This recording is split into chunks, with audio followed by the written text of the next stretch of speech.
નમસ્કાર. આજકાલ ટેકનોલોજીનો વપરાશ મહત્તમ થઈ રહ્યો છે, ત્યારે આપણી જે નવી પેઢી છે એ દરેક ક્ષેત્રે ટેકનોલોજીનો ઉપયોગ કરતી જ હશે. તો આપણે જે ટેકનોલોજીનો ઉપયોગ કરીએ છીએ તેનો ઉપયોગ શું આપણે પરીક્ષામાં કરી શકીએ? તો આ વિશે ચર્ચા કરવા માટે હું ડૉક્ટર દિશા નાયક ચિલ્ડ્રન્સ રિસર્ચ યુનિવર્સિટીમાંથી તેમને હું આમંત્રિત કરું છું, જે આપણને પુસ્તક સાથે ટેકનોલોજીનો સાથ અને સફળતા આપણી હાથોહાથ અંતર્ગત વાતચીત કરશે. ડૉક્ટર દિશા નાયક, તમારું સ્વાગત છે. મારે તમને પૂછવું હતું કે આઈસીટી શું છે અને બોર્ડની પરીક્ષાની તૈયારી માટે તેનું મહત્ત્વ શું છે? પાયલબેન, તમારો ખૂબ ખૂબ આભાર મને આ શૃંખલામાં જોડવા માટે. ICT information and communication technology, જેના નામમાં જ લખેલું છે કે ઇન્ફોર્મેશન એટલે કે માહિતી, કમ્યુનિકેશન અને ટેકનોલોજી, કે ડિજિટલ ટેકનોલોજી દ્વારા શિક્ષણ અને માહિતી પ્રદાન કરવાની પદ્ધતિ છે. બોર્ડની પરીક્ષામાં આઈસીટી વિદ્યાર્થીઓને ઇન્ટરેક્ટિવ ક્રિએટિવ અભ્યાસ માટે ખૂબ જ ઉપયોગી નીવડે છે. એ વ્યક્તિગત માર્ગદર્શન આપે છે, એનો તરત જવાબ આપે છે અને વૈશ્વિક સ્તરના અભ્યાસના સાધનો પ્રદાન કરે છે.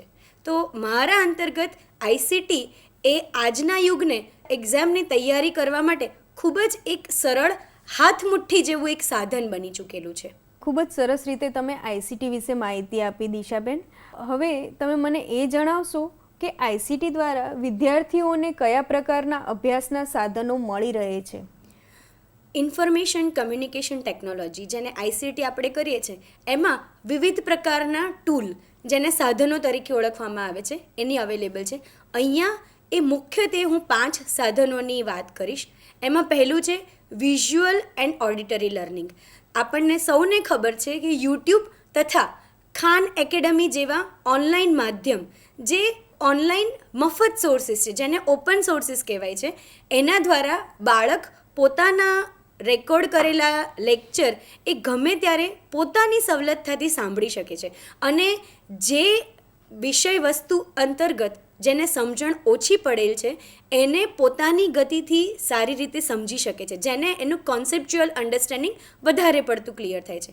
હું બીજા માધ્યમની વાત કરું તો ડિજિટલ લાઇબ્રેરી અને ઈ બુક્સ. તો એનસીઆરટીએ મહત્ત્વની ઘણી બધી ભાષાઓમાં પોતાના પુસ્તકો રજૂ કરેલા છે, જે પણ ઓપન સોર્સમાં આપણને ફ્રીમાં અવેલેબલ થાય છે, જેના અંતર્ગત બાળક આવી ઈ બુકનો ઉપયોગ કરીને એવરનોટ અને નોશન જેવી ડિજિટલ નાની નાની ચીટના માધ્યમ, કે જેને આપણે પહેલાં ચિઠ્ઠી કહીએ, કે એવી ડિજિટલ ચીટના માધ્યમમાં પોતાની માહિતીનો સંગ્રહ કરી શકે છે અને માધ્યમ એ ઓપન માધ્યમના સોર્સ દ્વારા કે પોતાના ડિજિટલના ઉપયોગ દ્વારા એ ગમે ત્યારે એને સાથે લઈ જઈને એનો યુઝ કરી શકે છે. હું અહીંયા ત્રીજા માધ્યમની વાત કરીશ તો એ ફેટ સિમ્યુલેશન્સ.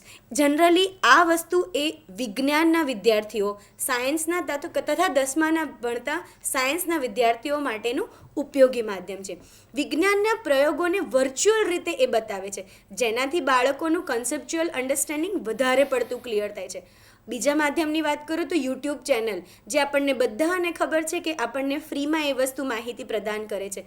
એમાં ફિઝિકલવાલા, વેદાંતુ, બાયજૂસ એ બધા આપણને ઘણી નાની ટ્રીક અને ટેકનિક આપે છે, જેના દ્વારા બાળક જે ઘણી અઘરી વસ્તુ હોય એને સરળતાથી યાદ રાખી શકે છે અને પરીક્ષામાં તેનો ઉપયોગ કરી શકે છે. છેલ્લા માધ્યમની વાત કરું તો ઓનલાઈન મોક ટેસ્ટ અને ક્વિઝ, જેને અંતર્ગત બાળક પોતાનું સ્વમૂલ્યાંકન કરી શકે છે કે કયા વિષય વસ્તુ અંતર્ગત એ વધારે એને મહેનતની જરૂર છે, કયા વિષય વસ્તુ એને ખૂબ જ સારા આવડી ચૂક્યા છે, કયામાં એને વધારે મહેનત કરવાની જરૂર છે, કયા વિષય સાથે એને વધારે મહેનત કરવાની જરૂર છે, એ પોતે સ્વ અધ્યયન કરીને એ વસ્તુ જાણી શકે છે. જેમ કે ટોપર અને મેરિટ નેશન જેવી વસ્તુઓના જે ઓનલાઈન ઓપન સોર્સ છે, એના દ્વારા આ વસ્તુનો એ ઉપયોગ કરી શકે છે. ખૂબ જ સારી રીતે તમે અલગ અલગ સાધનો અથવા તો માધ્યમની તમે માહિતી આપી દિશા મેમ. શું તમે હવે એ જણાવશો કે વ્યક્તિગત અને એડેપ્ટિવ લર્નિંગમાં આઈસીટી કઈ રીતે મદદરૂપ થઈ શકે છે? હું આઈસીટીના માધ્યમ દ્વારા હું એ વાંચીશ કે વ્યક્તિગત એને પોતાની સમજવાની શક્તિ. તો એની અંતર્ગત આ આઈસીટી એ ટાઈપનું પ્લેટફોર્મ છે કે જ્યાં વિદ્યાર્થી પોતાની કમજોરી જાતે ઓળખી શકે છે. એને કયા વિષય અંતર્ગત વધારે મહેનતની જરૂર છે, કયો વિષય એને સમજવામાં વધારે મુશ્કેલી પડે છે, કયા ટોપિક માટે એને વધારે મુશ્કેલી પડે છે. ઘણા કારણોસર બાળકો દરેક ક્લાસ અટેન્ડ નથી પણ કરી શકતા, તો કયો વિષય એનો છૂટી ગયો છે, કયો ટોપિક એનો છૂટી ગયો છે, એ પોતાની જાતે સ્વલર્ન કરી શકશે. તથા એ સ્વલર્ન કર્યા પછી પણ જો તેને એ વિષયનું ક્લિયર ના હોય તો તે તેના જે પણ શિક્ષક હોય એને પૂછી શકે છે. એના માટે જેમ કે આઈપ્રેપ પલ જેવા આધુનિક ઓપન સોર્સિસ અવેલેબલ છે, એનો એ ઉપયોગ કરી શકે છે. બીજું આવે છે સ્કોર ટ્રેકિંગ અને એનાલિટિક્સ, કે પોતાની જાતે એ વસ્તુને ઓનલાઈન માધ્યમ દ્વારા ટેસ્ટ આપશે, એને પોતાનો સ્કોર ટ્રેક કરશે. આજકાલ આપણને ખબર જ છે કે કોમ્પિટિટિવ એક્ઝામમાં જ્યારે તમે એક્ઝામ આપો તો લાસ્ટમાં તમને તમારો સ્કોર સામે જોવા મળે જ છે. એ જ રીતનું આ માધ્યમ દરેક વિષય સાથે અને દરેક ધોરણ માટેનું અવેલેબલ છે. એના દ્વારા બાળક પોતે પોતાના સબ્જેક્ટમાં અને પોતે પોતાના વિષય વસ્તુ માટે કેટલો ક્લિયર છે એ એને મળી શકે છે. આ તદુપરાંત રેકોર્ડેડ લેક્ચર્સ એને પોતાની રીતે સાંભળી શકે છે અને એમાંથી જ એ પોતે રિવિઝન કરી શકે છે.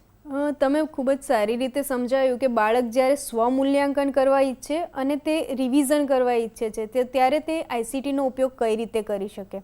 હવે મને એ પ્રશ્ન થઈ રહ્યો છે કે આઈસીટીનો તો આપણે કન્ટિન્યુઅસ ખૂબ જ ઉપયોગ કરી રહ્યા છીએ, તો શું આઈસીટી આપણને ક્યારે યાદશક્તિ વધારવામાં કે એ રીતે હેલ્પફુલ થઈ શકે ખરી? આપણે સૌ જાણીએ છીએ તે મુજબ ઇન્ફોર્મેશન કમ્યુનિકેશન ટેકનોલોજી, હવે એ ઇન્ફોર્મેશન એ કોઈ પણ હોઈ શકે.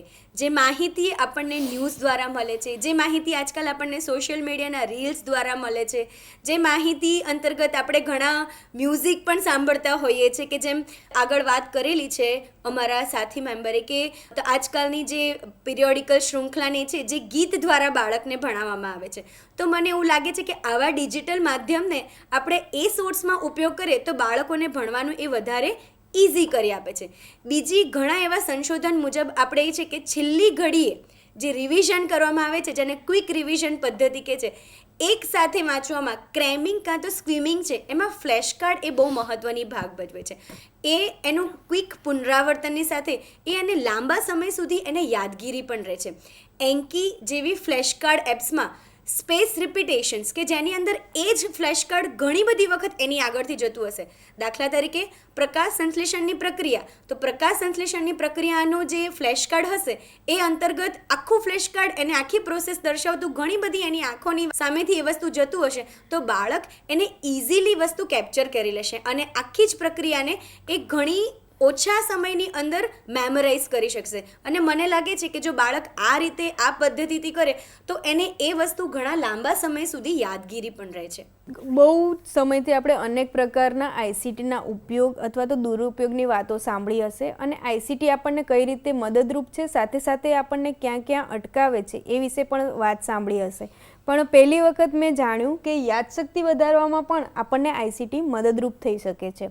હવે પછીનો મને એ પ્રશ્ન છે કે પરીક્ષાના ડર અને શંકાઓના નિવારણ માટે એવી કોઈ એપ્લિકેશન હોઈ શકે કે જે આપણને મદદરૂપ થાય? હા પાયલબેન, હું જરૂરથી અહીંયા જણાવીશ.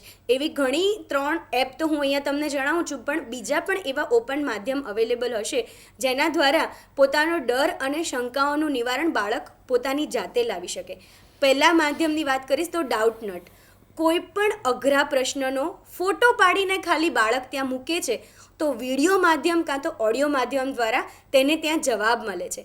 કોઈ પણ જે ડિજિટલ ટેકનોલોજી દ્વારા કોઈ પણ એનો જવાબ મૂકેલો હશે તો એ આધારે એનો જવાબ એ બાળકને ત્યાં ત્વરિત જ મળી જશે. બીજા માધ્યમની વાત કરીશ તો my CBSE guide. Sample papers, જૂના પ્રશ્નપત્રો અને તેની સાથે તેના રજૂ કરેલા સાચા આન્સર એ સાથે જ જોડાયેલા હશે. બાળક એવા પ્રશ્નપત્રો અને એના પ્રશ્નોના ઉકેલો જોશે અને બાળકને ત્વરિત ત્યાંથી એ વસ્તુનો ઉકેલ મળી રહેશે. લાસ્ટમાં હું વાત કરીશ બ્રેનલી, કે જેની અંદર બાળકને રાત્રે કોઈ પ્રશ્નની દિમાગમાં જાગે છે અને એ પ્રશ્નનો એને ઉકેલ નથી મળતો, તો એવો પ્રશ્ન આવી જે ઓપન સોર્સનો ફેસિલિટી અવેલેબલ છે એમાં એ એડ કરશે અને સવાર સુધીમાં સમુદાયના જે પણ નિષ્ણાંતો હશે તો એ પોતાનો જવાબ ત્યાં લખી દેશે. એટલે બાળકને સવારે ઉઠતાની સાથે પોતાનો જે ક્વેશ્ચન જાગ્યો હતો એનો ત્યાં જવાબ મળી રહેશે. આવા ઘણા ઓપન માધ્યમો અવેલેબલ છે જેનો આપણે ગૂગલ દ્વારા સર્ચ કરીને યુઝ પણ કરી શકીએ છીએ. અહીંયા મેં આ 3 માધ્યમની ઇન્ફોર્મેશન આપી છે જે બાળકને ખરેખર પરીક્ષાની મદદ માટે ઘણા ઉપયોગી નીવડી શકે છે.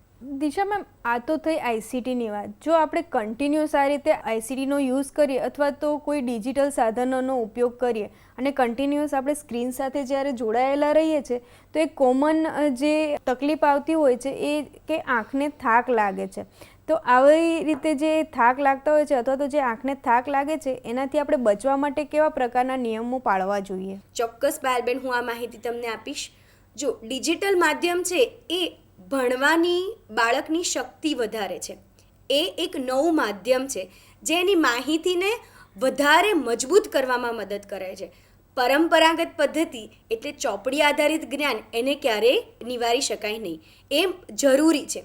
તો આ ડિજિટલ માધ્યમનો ઉપયોગ એ બાળક 100% કરી શકે એવું આપણે કહી શકીએ નહીં, પણ એ એની જો આ વસ્તુ પદ્ધતિનો ઉપયોગ એ પોતાના એક ચોક્કસ સમયના આધારે કરે તો એને ખૂબ જ ઉપયોગી નીવડી શકે છે. આના માટે પોમોડોર ટેકનિક આ એક પદ્ધતિનો યુઝ થાય છે, જેની અંદર 20-20-20નો એક ગોલ સેટ છે, જેમાં એવું કહેવામાં આવે છે કે 20 મિનિટ વાંચ્યા પછી 20 સેકન્ડ સુધી 20 ફૂટ દૂરની વસ્તુ જે તમે નિહાળો છો તો તમને તમારી એકાગ્રતામાં વધારો થાય છે, તમારી યાદશક્તિમાં વધારો થાય છે, તમારું કોન્સન્ટ્રેશન વધારે સારું ડેવલપ થાય છે અને જે તણાવ પેદા થયો હોય કે 20 મિનિટ સુધી કન્ટિન્યુઅસ આપણે વાંચ્યું હોય તો એ ઘણો ઓછો થાય છે. આ સાથે મને એ પણ જણાવતા આનંદ થશે કે આઈસીટી સાથે બેસવું એટલે તમારું બોડી પણ એની સાથે ફ્રીઝ થઈ જાય છે. એટલી મિનિટ માટે તો તમે કન્ટિન્યુઅસ એને જોઈ રાખો છો, જેની સાથે આપણા શરીરના બીજા પણ અવયવો જોડાયેલા હોય છે. તો નેક રોટેશનની એક્સરસાઇઝ, કરોડરજ્જુની એક્સરસાઇઝ, તમને ત્યાંથી મૂવમેન્ટ કરવાની વધારે જરૂર પડે તો તમારા આંખની એક્સરસાઇઝ, એ બધી જ તમારે સમયાંતરે કરવી જોઈએ, જેના આધારે આઈસીટી તમારા માટે એક સજા ના બની જાય.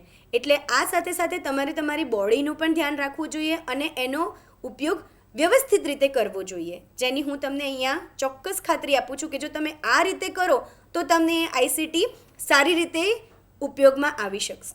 દિશા મેમ, તમે ખૂબ સારી રીતે સમજાયું કે જ્યારે આપણે કન્ટિન્યુઅસ ડિજિટલ સ્ક્રીનની સામે કાર્ય કરતા હોઈએ અથવા તો કન્ટિન્યુઅસ જ્યારે સ્ક્રીનનો ઉપયોગ આપણે કરી રહ્યા છીએ તો આપણે આંખોને નુકસાન ના થાય અથવા તો આપણના શરીરને પણ નુકસાન ના થાય એના માટેના અલગ અલગ તમે સોલ્યુશન આપ્યા.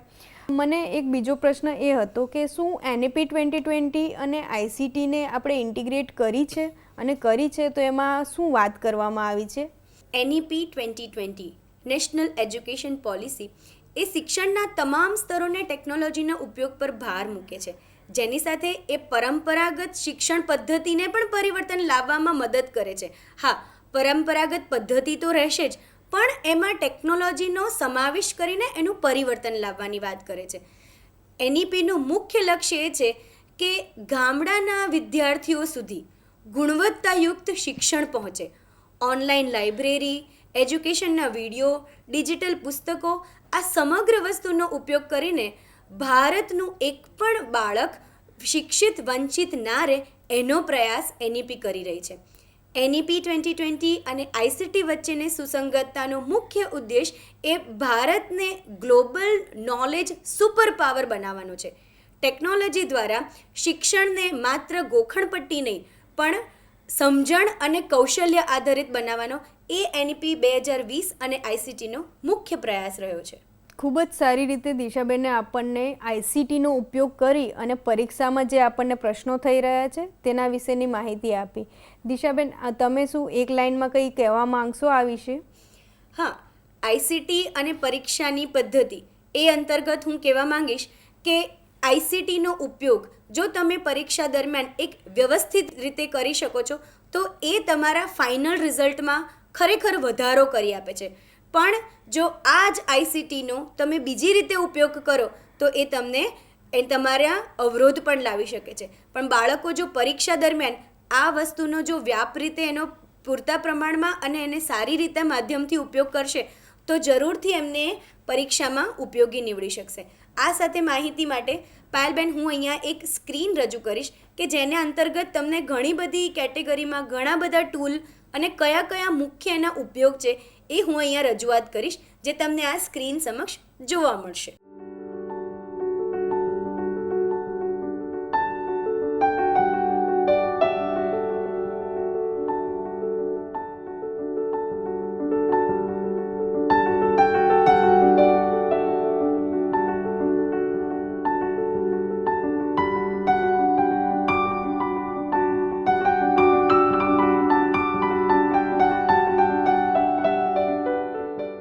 પરીક્ષા એક ઉત્સવ શ્રેણીની અંતર્ગત આજે આપણે પુસ્તક સાથે ટેકનોલોજીનો સાથ અને સફળતા તમારી હાથોહાથ અંતર્ગત દિશા મેમે આપણને ખૂબ જ સારી એવી માહિતી આપી. તે બદલ હું દિશા મેમનો આભાર માનું છું.